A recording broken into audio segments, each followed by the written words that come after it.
Salut à tous, on se retrouve pour l'épisode 1437 du Zap Image. On commence aujourd'hui en ce 10 avril avec l'anniversaire de l'attaquant sénégalais Sadio Mané qui fête aujourd'hui ses 29 ans. On peut voir qu'il a un sacré palmarès, une Ligue des Champions remportée, un Mondial des clubs, une Première Ligue, une Super Coupe de l'UEFA, deux championnats d'Autriche avec l'équipe de Salzbourg, une Coupe d'Autriche, joueur africain de l'année, Ballon d'Or africain 2019, quatrième au Ballon d'Or d'une année et meilleur buteur de Première Ligue aussi sur une saison, Sadio Mané. Bon anniversaire à lui.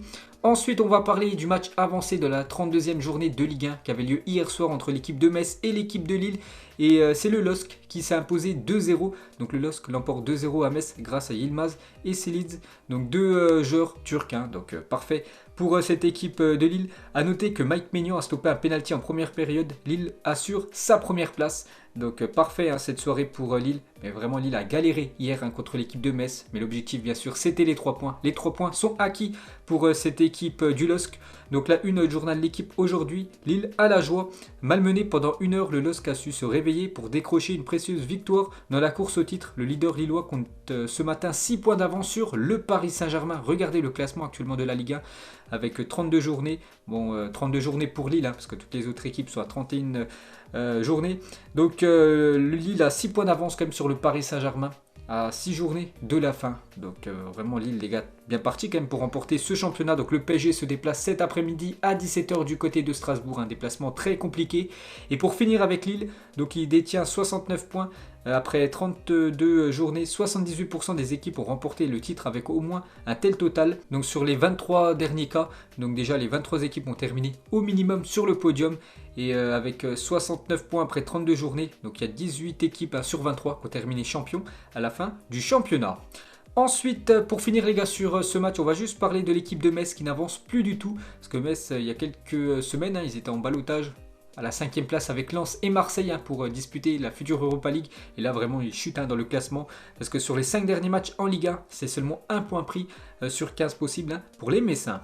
Ensuite, direction la Première Ligue, il y avait un match aussi hier soir, Fulham contre Wolverhampton.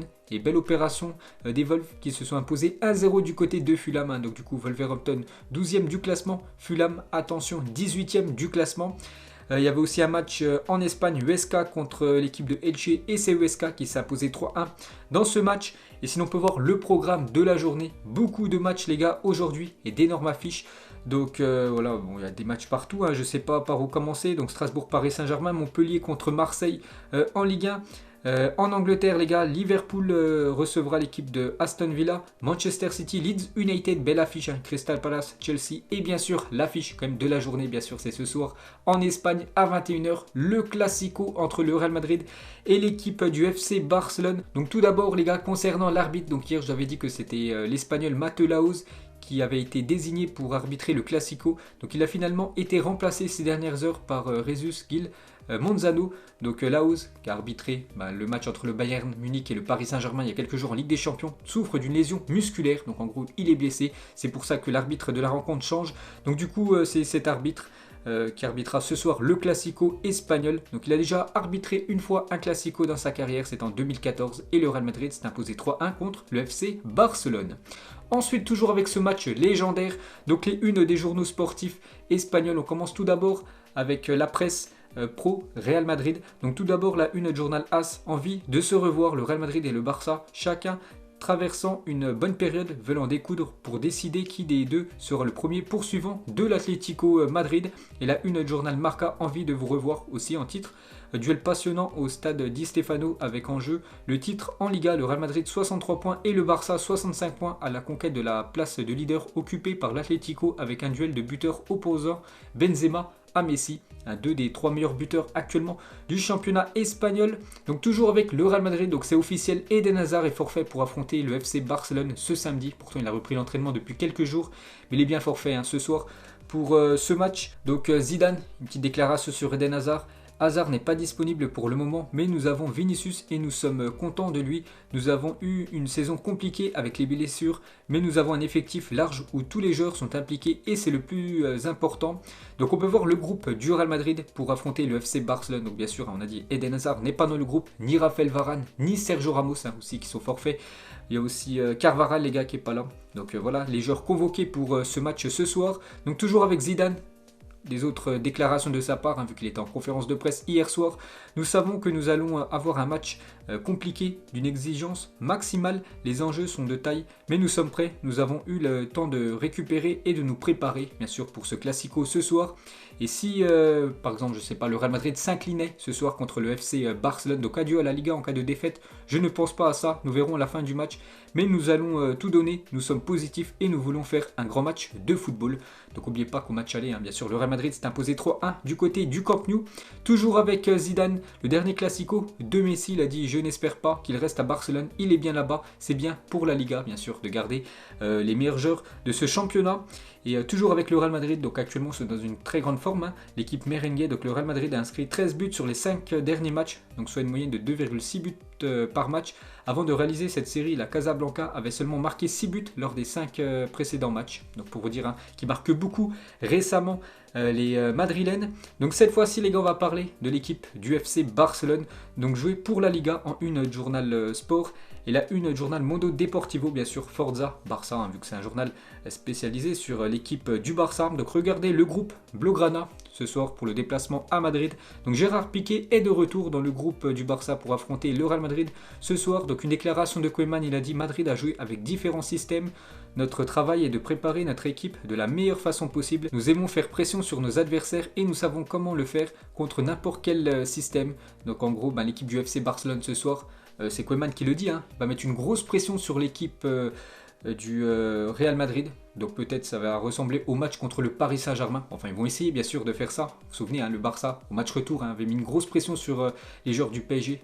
Les joueurs du Paris Saint-Germain n'arrivaient plus du tout à ressortir le ballon. Donc en gros, c'est ce qu'espère faire Koeman ce soir avec son groupe catalan. Toujours avec Koeman, il a dit l'équipe s'est améliorée.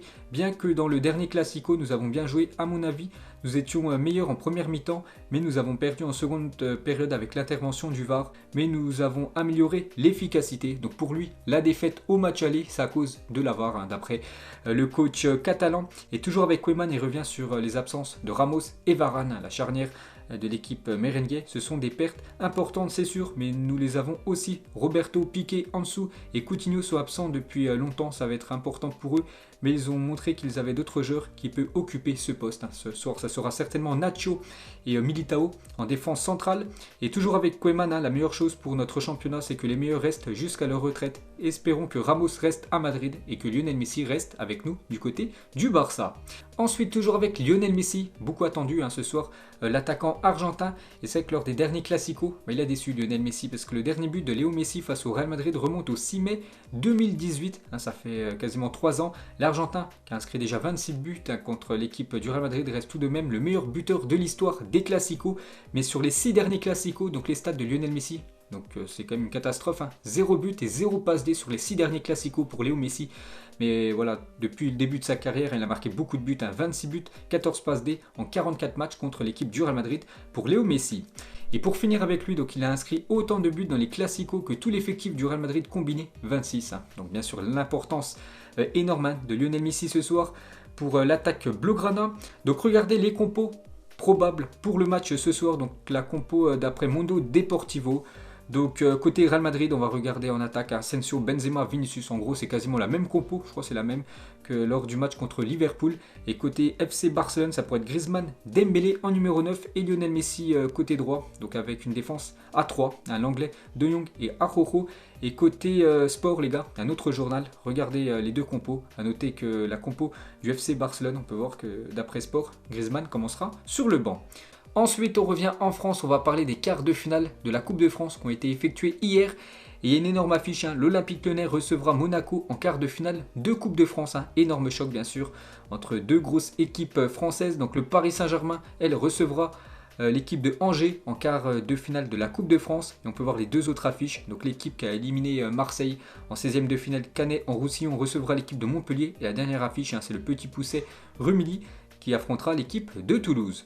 Ensuite, on revient sur l'équipe du Paris Saint-Germain. Donc hier, on avait parlé de Marquinhos qui était potentiellement forfait Bon, déjà cet après-midi, c'est sûr, contre l'équipe de Strasbourg, mais dans quelques jours, ce match retour contre le Bayern Munich, donc Marquinhos et Abdou Diallo sont déjà forfaits pour les déplacements à Strasbourg cet après-midi en Ligue 1 à 17h. Donc c'était quand même 2 joueurs titulaires contre le Bayern et sont forfaits cet après-midi, victimes d'une lésion à l'adducteur droit. Un nouveau point médical sera publié dans les 48 prochaines heures par le PSG concernant l'état physique de Marquinhos. Donc en gros, on saura avant peut-être demain 20h si Marquinhos sera apte ou forfait contre le Bayern, en espérant qu'il soit là bien sûr, le défenseur parisien. Et d'après Julien Ménard, la participation de Marquinhos pour le match retour face au Bayern mardi est fortement compromise pour lui. Il va être forfait, le défenseur et capitaine parisien. Ensuite, toujours avec le PSG, donc les incertains face au Bayern Munich dans quelques jours. Donc Diallo, on a parlé juste avant, Verratti, Florenzi, Marquinhos, Icardi et Kurzawa. Donc tous ces joueurs sont incertain bien sûr pour la réception du Bayern. Et concernant Marco Verratti, lui qui n'a pas joué le match aller, donc se sent prêt à jouer le quart de finale retour face au Bayern. S'ils ne sont plus contagieux, Alessandro Florenzi et lui pourront être disponibles. Donc vous savez qu'actuellement ils ont le Covid, mais voilà, ils vont passer un test PCR dans quelques heures, quelques jours, pour voir s'ils sont encore infectés par ce Covid. Bien sûr, s'ils sont plus infectés, ils pourront être disponibles pour le match retour contre le Bayern. Ensuite, toujours avec le Paris Saint-Germain, donc les deux unes aujourd'hui du journal L'équipe, donc une consacrée à Lille, une autre une consacrée à l'Olympique de Marseille. Mais au-dessus de ces deux unes, ça parle du Paris Saint-Germain et surtout de Icardi. C'est marqué Icardi veut quitter Paris. Et on va parler de ça. Donc les représentants de Icardi ont entamé des démarches pour un départ cet été. Le PSG ne s'opposerait pas à son départ qui libérerait de la masse salariale. L'Argentin perçoit un salaire de 10 millions d'euros par an. Donc lui déjà il a été acheté définitivement. C'était l'été dernier, en 2020. Donc il appartient 100% à l'équipe du Paris Saint-Germain. Donc il pourrait déjà quitter l'équipe du Paris Saint-Germain, Icardi. Voilà, d'après les dernières infos du journal L'équipe. Ensuite, on va parler du Bayern Munich. Donc il y a pas mal de blessés côté Paris Saint-Germain, mais aussi côté bavarois. Bayern autour de Lucas Hernandez d'être blessé. Donc après Goretzka et Niklas Süle, c'est Lucas Hernandez qui devrait manquer le match retour face au Paris Saint-Germain. Lui aussi va commencer titulaire. Le champion du monde souffre d'une échymose. Donc Lucas Hernandez souffre d'une contusion aux côtes. Le Français manquera le match de demain. Donc déjà cet après-midi, il est forfait pour le match de Bundesliga. Mais pour le match retour de mardi à Paris, si il venait à être forfait, il pourrait peut-être utiliser une injection antidouleur si nécessaire et jouer ce match sous infiltration. Peut-être Lucas Hernandez, mais c'est encore un joueur bien sûr décimé, un joueur diminué pour l'équipe du Bayern Munich contre l'équipe du PSG dans quelques jours. Ensuite officiel, voici l'équipe type de la semaine en Europa League. Donc tous les joueurs qui ont été décisifs, comme Gérard Moreno a été buteur. La même chose pour Bruno Fernandes, la même chose pour Nicolas Pepe avec l'équipe de Arsenal. Donc voilà les meilleurs joueurs de cette semaine en Europa League. Et toujours avec l'Europa League, donc ça concerne les clubs français. Vous savez qu'actuellement en Ligue 1, c'est les deux premiers qui sont qualifiés directement et le troisième passe potentiellement par un troisième tour et après les barrages pour pouvoir disputer la Ligue des Champions. Après, tout dépend qui gagne l'Europa League. En cas de non-victoire finale de l'Ajax ou de Manchester United en Europa League, le troisième de la Ligue 1 à l'issue de la saison devra très probablement disputer le troisième tour préliminaire et le barrage pour disputer la Ligue des Champions. Donc en gros, cette Europa League, les gars, on peut voir déjà les 4 résultats des quarts de finale. Le mieux pour le troisième de Ligue 1, ça peut être le Paris Saint-Germain, parce qu'actuellement ils sont quand même deuxième, le PSG. Le PSG peut terminer troisième de cette Ligue 1, donc le mieux, ce serait que soit l'Ajax Amsterdam gagne l'Europa League, vu que l'Ajax est première de son championnat, ou soit Manchester United, parce que Manchester est deuxième de la Première Ligue, donc ils vont certainement terminer dans le top 4, pouvoir disputer la prochaine Ligue des Champions. Donc il faudrait que ce soit un de ces deux clubs-là qui gagne l'Europa League pour que le troisième de Ligue 1 soit qualifié directement pour la future LDC. Ensuite, toujours avec cette Coupe d'Europe, donc Vinicius Junior, le Brésilien, était le joueur de cette semaine en Ligue des Champions avec son doublé contre l'équipe de Liverpool. On avait le choix entre lui, Kylian Mbappé, Kevin De Bruyne et Jorginho. Et du coup, c'est Vinicius Junior qui a été élu joueur de cette semaine de Ligue des Champions. Ensuite, on revient sur Kylian Mbappé qui s'est vu remettre aujourd'hui son trophée du meilleur joueur du mois de février en Ligue 1. Au Paris Saint-Germain, il égale Zlatan Ibrahimovic qui avait lui aussi remporté 5 fois cette distinction. Donc félicitations à Kylian Mbappé. Et pour finir avec le jeune crack français, on va faire son bilan en Ligue des Champions depuis le début de sa carrière. Donc déjà on sait qu'il a inscrit 27 buts pour 16 passes décisives. Donc avec Monaco, 9 matchs, 6 buts, 0 passes D. Avec le Paris Saint-Germain, 34 matchs de Ligue des Champions, 21 buts, 16 passes décisives. Donc il a inscrit un but hors de la surface, 26 buts dans la surface de réparation. Il a inscrit comme 19 buts à l'extérieur sur ses 27 inscrits. Kylian Mbappé, 8 à domicile, 2 avec la tête, 5 avec le pied gauche et 20 avec le pied droit. Ensuite, on va parler de l'arbitre roumain. Octavian Sovr a été suspendu par le comité des arbitres roumains pour avoir demandé à Erling Haaland de lui dédicacer ses cartons. On avait parlé hier. L'objectif était de les mettre aux enchères pour soutenir des personnes autistes. Et du coup, cet arbitre a été suspendu par le comité des arbitres roumains. Donc très moyen de leur part. Ensuite, des nouvelles de Jack Grealish, le milieu de Aston Villa, le milieu anglais qu'on a beaucoup parlé en 2020. Mais c'est vrai qu'en 2021, actuellement, il joue très peu. Pourquoi? Parce qu'il est blessé. Donc il s'est de nouveau reblessé à l'entraînement et va manquer encore plusieurs semaines à son équipe. Donc très mauvaise nouvelle pour Aston Villa et pour le joueur Grealish. Ensuite, le craquage d'un ramasseur de balles avant-hier durant Ajax Roma qui a tout simplement balancé le ballon au visage de Calafiori. Donc j'ai vu en fait la vidéo. Donc tout simplement le joueur de l'AS Roma, donc il gagnait 2-1 en fin de rencontre. Donc, pour gagner du temps, donc il avait le ballon en main, mais il a acheté le ballon pour prendre un autre ballon. Du coup le ramasseur de balles énervé lui a envoyé le ballon en pleine figure.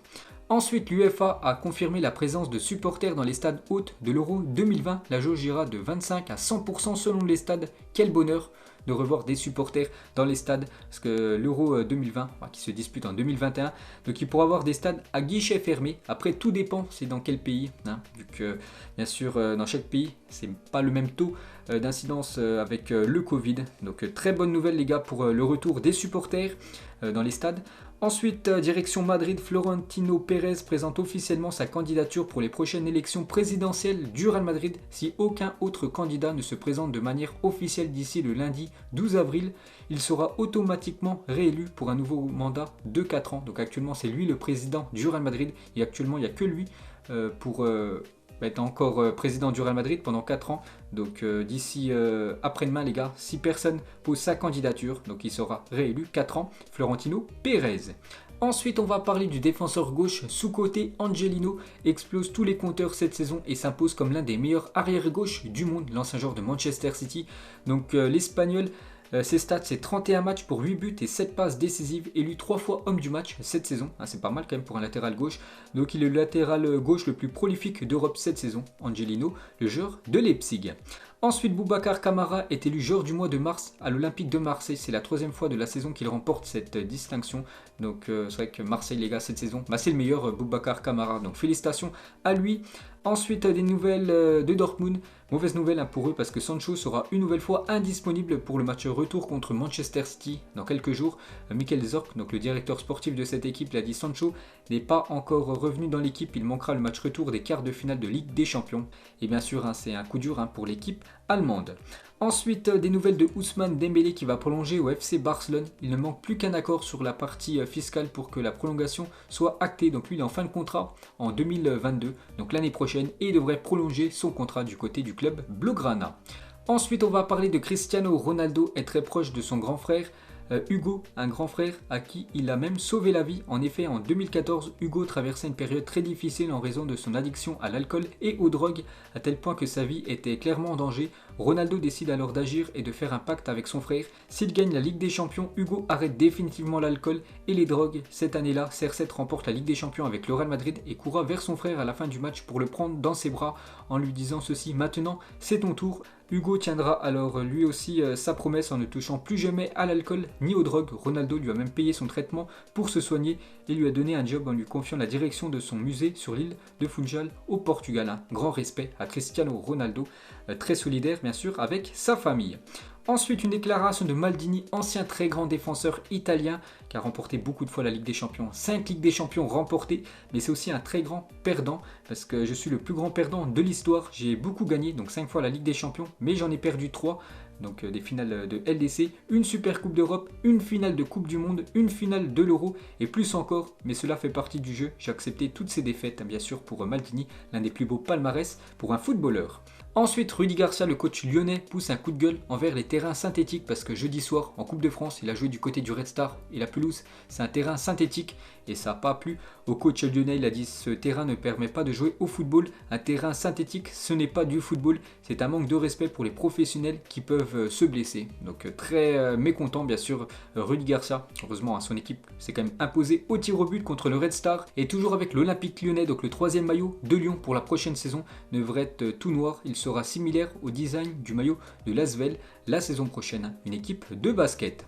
Ensuite, toujours avec les maillots de foot, cette fois-ci le maillot domicile du Barça pour la saison 2022-2023, pas la saison prochaine, l'autre saison après, donc devrait être composé de bandes verticales de 3 couleurs différentes. Donc d'après les dernières infos, ça devrait être ça, normalement le futur maillot du Barça dans 2 ans. Et on finit bien sûr aujourd'hui avec le pronostic ce soir du match Real Madrid contre le FC Barcelone. Pour vous, qui va remporter ce classico espagnol? Donc mettez-moi tout ça en commentaire. Donc moi je partirais sur un match nul, hein. Donc ça rangerait peut-être comme l'équipe du Barça, parce que prendre un point du côté du Real Madrid c'est toujours bien. Donc je partirais sur un match nul de partout ce soir entre les deux grosses équipes espagnoles. Donc voilà les gars, la fin de ce Zap Image 1437. Donc si ça vous a plu, un petit like et on se retrouve demain pour le prochain épisode. Ciao à tous.